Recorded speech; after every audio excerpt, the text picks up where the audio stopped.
Okay, it is February 2026. And if you are looking at your portfolio right now, you might be feeling a distinctive sense of, well, whiplash?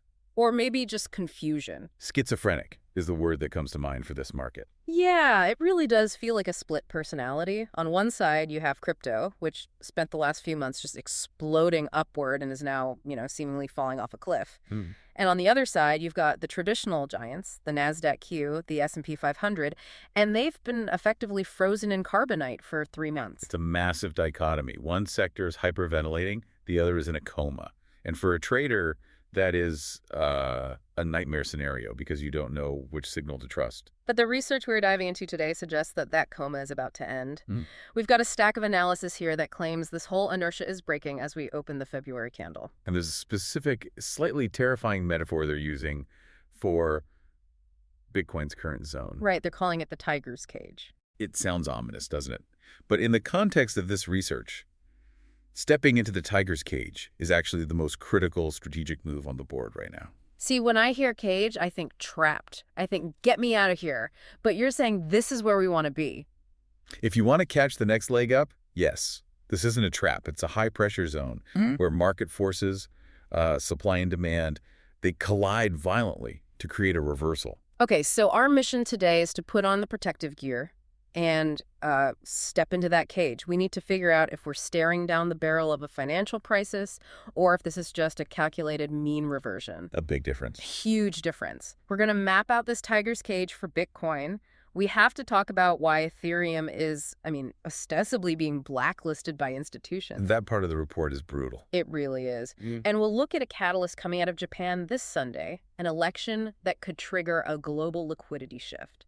Plus, NVIDIA's iron grip on everything. And a very specific algorithmic rule for the S&P 500 that could save you a lot of money on Monday mornings. I love a good rule of thumb. But let's start with the headliner, the tiger's cage. We need to get specific here. Geographically speaking on the chart, where exactly is this cage? So the tiger's cage is a high time frame support zone for Bitcoin. It's situated specifically between $70,000 and $74,500. That's a very specific sliver of price action. There, why not, $65,000 or $80,000? It's about market memory and inefficiency. This area represents a massive fair value gap on the quarterly chart. Okay, hold on. Fair value gap. That sounds like jargon designed to confuse me. Break that down. What does that actually mean? Think of it as a pocket of air. When praise moves too fast in one direction, like Bitcoin did during that huge expansion, it leaves these gaps where not a lot of trading actually happened. It's an imbalance. Okay. And the market hates imbalances. It feels compelled to go back and fill that gap to ensure, fair negotiation occurred at those prices. So it's a void the market needs to revisit, like retracing your steps to find your keys. Precisely. And this specific void sits right on top of a historical line in the sand. The previous all-time high from October 2021, which was roughly $69,000. The old ceiling. Which becomes the new floor. When you combine a liquidity gap that needs filling with a historical resistance turned support, you get a high friction zone. The cage isn't where price goes to die. Right. It's where price goes to compress before it explodes.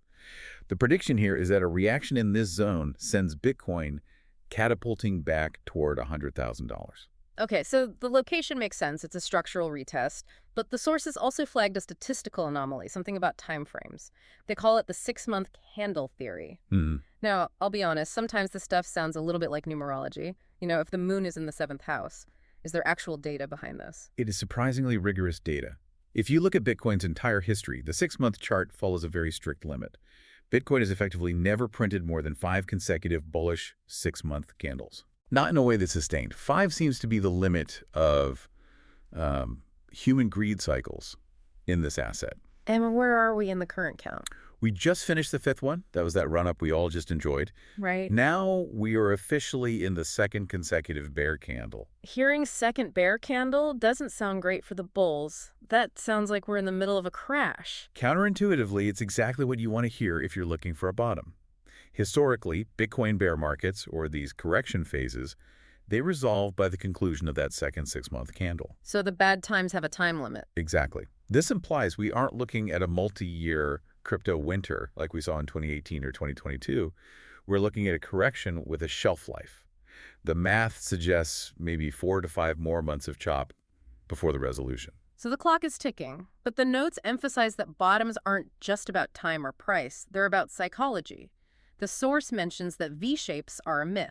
Everyone wants the V-shape. You want the price to hit the bottom of the tiger's cage and immediately rocket to $120,000 so you feel smart and rich instantly. Of course. But the market exists to maximize pain. It's not a charity. Far from it. True bottoms usually require what's called psychological capitulation. That's that phase where you stop checking your portfolio because it physically hurts to look at the screen. Yeah. The source suggests a prolonged accumulation cycle, roughly 200 days. 200 days? That is a long time to be bored and scared. It's designed to be boring. It's designed to shake out the tourists, the retail traders who just showed up for the hype, so the institutions can accumulate inventory at lower prices. Well, speaking of accumulating, let's get tactical, because the source explicitly outlines a strategy called knife catching. Now, usually the first rule of trading is don't catch a falling knife. Right. You wait for it to hit the floor. Why are they advising us to grab the bleed here? They're advising knife catching with confluence.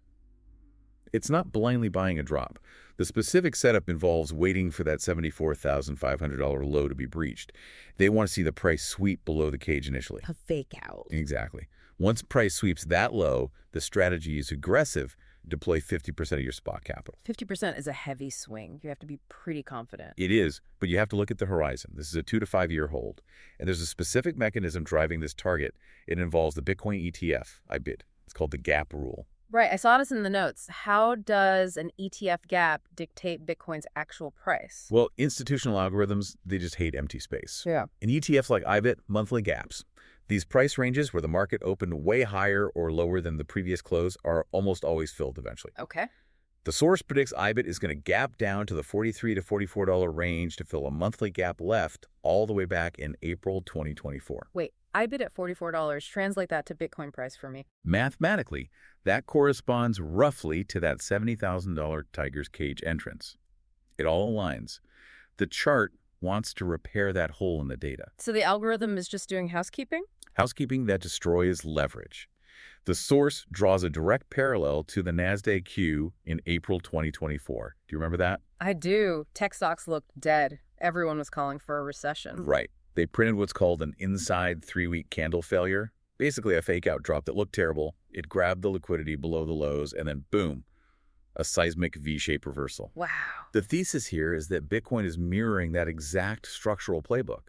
It looks like a crash, but it's actually a liquidity grab. So the strategy is wait for the pain, buy the sweep, and hold for the reversal. Now, normally, if Bitcoin is doing this, Ethereum is tagging along. You know, it's usually the little brother following big brother. Usually. But reading through the section on ETH, the tone shifts dramatically. It is night and day. It's brutal. They are essentially writing an obituary. While the Bitcoin outlook is by the feel, the Ethereum outlook is essentially abandoned ship.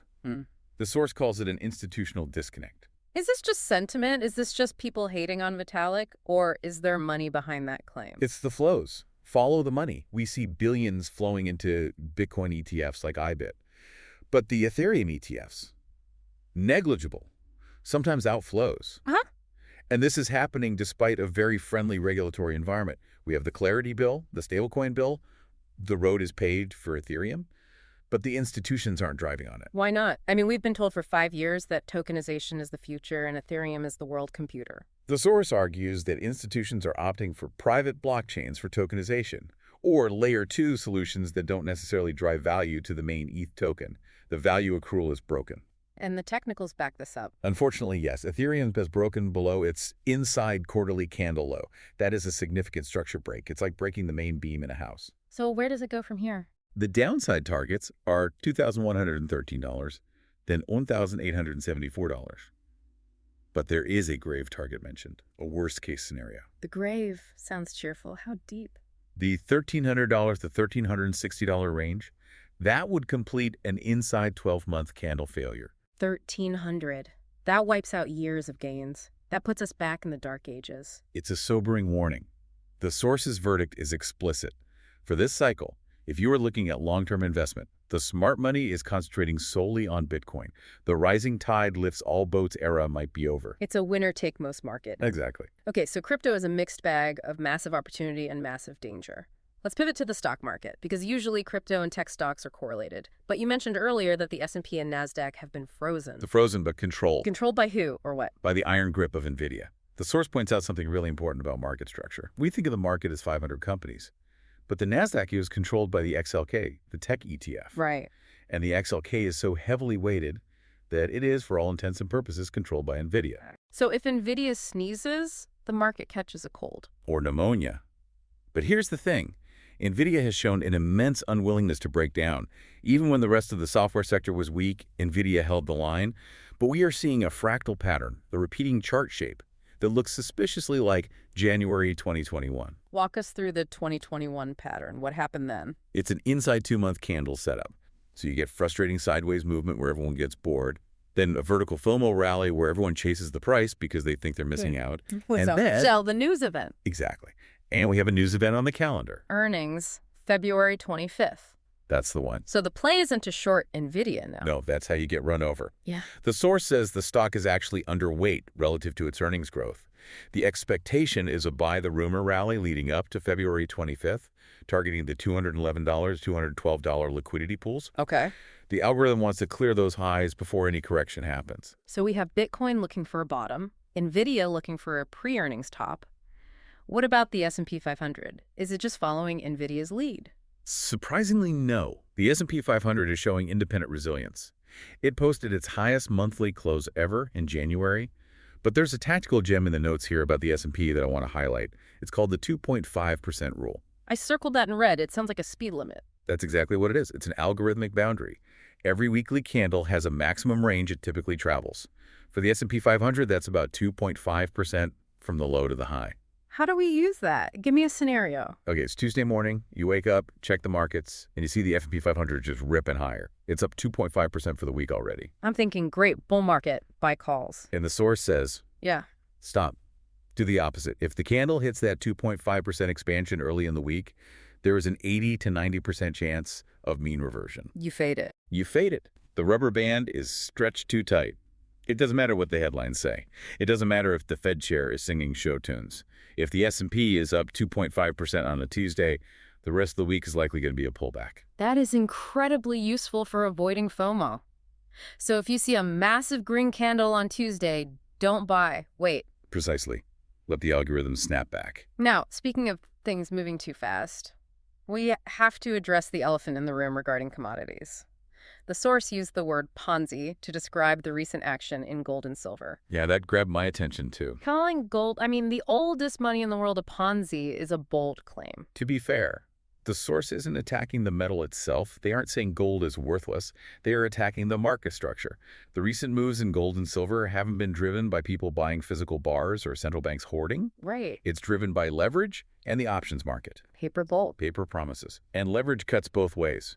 When you build a rally on debt, the foundation is shaky. The warning sign here is the RSI, the Relative Strength Index. For those who don't stare at charts, explain RSI simply. Think of it like a speedometer for a car engine. 0 is stopped, 100 is the engine exploding. Usually anything over 70 is considered overbought. Okay. On a weekly chart, if RSI hits 90, you go risk off immediately. It means the asset is historically overheated. Okay, 90 is the danger zone. Where is silver? Silver's monthly RSI was approaching 98. 98? That seems mathematically absurd. That's the engine melting. Into bubble pop territory. It's irrational exuberance fueled by cheap debt. The source predicts a potential 40% snapback for silver. 40%? That is a crash. It's a leverage flush. Just like we talked about with Bitcoin, when the leverage gets too high, the market forces a washout. It clears the table. So we have all these disparate pieces. Bitcoin entering the cage, NVIDIA pumping before earnings, silver about to pop. But there's one specific event that could kickstart volatility across all these asset classes this week. And it's not in the U.S. Nope. It's in Japan. Yes, the Japanese catalyst. This is the piece of the puzzle most U.S. traders miss. We need to look at the Nikkei index. The source says it's forming a double inside 2-day candle. Which is technical speak for coiled spring. It's storing energy. And the trigger. The snap federal elections in Japan, this coming Sunday, February 8th. Connect the dots for us. Why does an election in Tokyo matter to a guy trading NVIDIA in his basement in Chicago? Global liquidity. The incumbent party in Japan has a 70% probability of winning. They are known for being fiscally dovish. Meaning they love the money printer. They love it. If they win, the market expects more liquidity, more yen entering the system. A rallying Nikkei often drags U.S. indices higher with it because it signals a risk-on environment globally. And I assume this messes with currency markets, too. Huge impact. The dollar is currently breaking out, and this election sets up a massive trade on the yen. Specifically, a long setup on USDJPY, betting the dollar beats the yen targeting 158.179. So the dollar gets stronger, the yen weakens, and that liquidity injection helps prop up assets globally. Exactly. It's the macro engine that might power the moves we've been discussing in NVIDIA and Bitcoin. It's the fuel for the fire. It's fascinating how interconnected it all is. You pull a thread in Tokyo and the sweater unravels in New York. Okay, let's zoom out. We've covered a lot. The tiger's cage, the Ethereum rejection, NVIDIA, the 2.5% rule, and Japan. I want to loop back to a question I think a lot of listeners struggle with. When you see Bitcoin drop 20%, or you hear about silver potentially crashing 40%, the natural reaction is fear. People think, is this the big one? Is this 2008 all over again? It's the most important question to answer. Yeah. And the source is very clear on this differentiation. You have to define crisis. A crisis isn't just my stock went down. No. A crisis like 2008 or the COVID crash is a systemic drawdown of 20% or more in the major indices. It's when the plumbing of the financial world breaks. And look at the S&P right now. We are near all-time highs. Even with the choppiness, we are down maybe 1–2%. That is not a crisis. That is a Tuesday. So this is just a leverage unwind. It's a cleanup. It's the market taking a breath after a massive run-up. The source emphasizes that you don't need a scary headline like World War III to explain why Bitcoin is down. It went up 300% without a break. It just needs a nap. It needs mean reversion. Yeah. Structurally, it's healthy, even if it hurts your P&L temporarily. If you don't have these washouts, you don't get the next rally. So let's recap our battle plan for February 2026. If we are following this research, 1, we are stalking the Bitcoin tiger's cage between $70 and $74K. We are looking for that sweep of the lows to deploy capital for the long haul. Right. 2, we are avoiding Ethereum until the institutional picture changes. 3, we are writing NVIDIA into earnings but watching for the sell the news event. And 4, we are watching Japan this Sunday for the liquidity injection. That's the board. It's about being selective. The easy money phase where you could buy anything and it went up, that's paused. Now it's the smart money phase. I want to leave the listener with one final thought from the source material that really stuck with me. It was about the perception of time. The source mentioned that for traders, this 3-month stagnation has felt like an eternity. We get bored. We want action. We invent narratives to explain why nothing is happening. But the algorithms don't get bored. They don't have feelings. They don't have rent to pay. They are simply programmed to fill gaps and seek liquidity. The market is a mechanism for transferring wealth from the impatient to the patient. The question for this week is, can you sit on your hands and wait for the tiger's cage? Or are you going to panic before the reversal? That is the decision that makes or breaks your year. We'll be watching the charts to see who blinks first. Thanks for joining us on The Deep Dive. See you in the cage.